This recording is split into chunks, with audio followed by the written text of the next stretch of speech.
We're here today to speak about an individual, specifically Brandon Pride. Brandon Pride runs the Brick City organization along Edmondson Avenue in the Western District. This is known as the EA Blood Set. They do have connection to BGF. Some individuals on this chart are validated BGF members. Some are validated Bloods working in conjunction for the sole purpose of causing harm in our community, selling drugs, murders, witness intimidation, other violent crime. So Thursday, the 2nd of February, the indictments were concluded. 9 individuals were indicted in reference to this criminal enterprise. 8 of these targets are currently in custody. 1 is outstanding. Hopefully that person will be in pocket in custody by the end of the day. Looking at the map we have to my right, your left, you can see the overview of the violent crime that has taken place in this small geographical area over the last 3 years. So this map here is from 2014 on.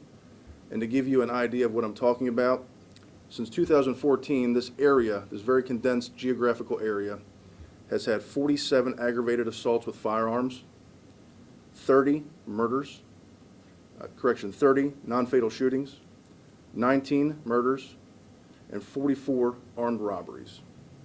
That is just gun violence connected to this geographical area. That is not inclusive of all violent crime that is connected here along Edmondson Avenue. The case investigation that we were speaking of today took approximately 2 months to conclude with the assistance of ATF, our ATF task force group, as well as operations from our OID component under Chris O'Ree. To speak a little more about the investigation itself, Daniel Board from ATF. Hey, good morning, everyone. Again, my name is Danny Board. I'm a special agent in charge for ATF Baltimore.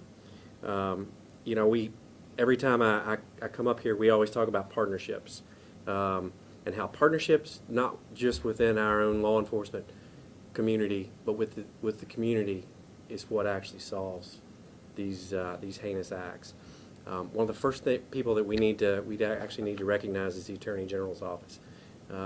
As this case began as a true partnership with Baltimore City Police Department, ATF, and the Attorney General's office, it had different levels of indictments, and I have to give credit to the Attorney General's office for staying with this, not just through the first couple sets of indictments, and a lot of those have to do with firearms and narcotics trafficking charges, but continuing to do these cases all the way up to and including the actual murders themselves.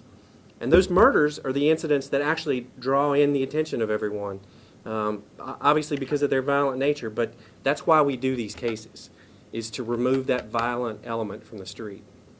And I want to make sure that we give credit to the Attorney General's office for that. The second thing that I think it's really important that we recognize here, and not just for Chief Miller, but for the police commissioner and for his command staff, is that their fight against violent crime is a 24-hour-a-day fight. They have never backed down on any type of new strategies, philosophies that not only us here with ATF have, but in this law enforcement community here in Baltimore. They are always open to do whatever they can to make our community safer, to make our streets safer, and I want to make sure that we give credit to that. This Brandon Pride organization is absolutely representative of that. Not just representative of those partnerships, but the fight to continue to arrest the most violent people, regardless of whether the case goes state or it goes federal. That is what this command staff and ATF represent. The last and perhaps most important thing that I can add to this is that back in August, and again in September, and again in October, and again in December, I put out a message to all these heinous criminal organizations that continue to perpetrate violence against the citizens of our communities, of this city, of this state. And that message was put out to BGF, it was put out to the Bloods, it was put out to the Crips, it was put out to the Latin Kings.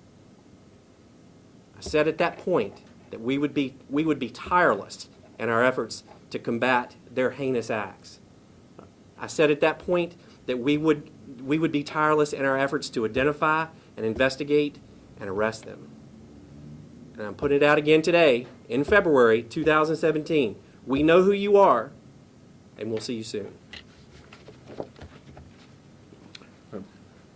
So just in conclusion, for our side of the investigation, I think the first charge for Mr. Brandon Pride in the indictment speaks volumes to what we're looking at here. He's being charged with conspiracy to maintain and promote a criminal organization by unlawful means, including narcotics trafficking, obstruction of justice, and murder. Witness intimidation, murder, shootings, violent crime, to help facilitate an illegal operation along the Edmondson Avenue corridor is exactly what they do. Nonviolent drug offenders does not exist. That term does not exist when it comes to this organization itself. They utilize violence to maintain and expand their operation, and that's what we see, and that's why they've been indicted.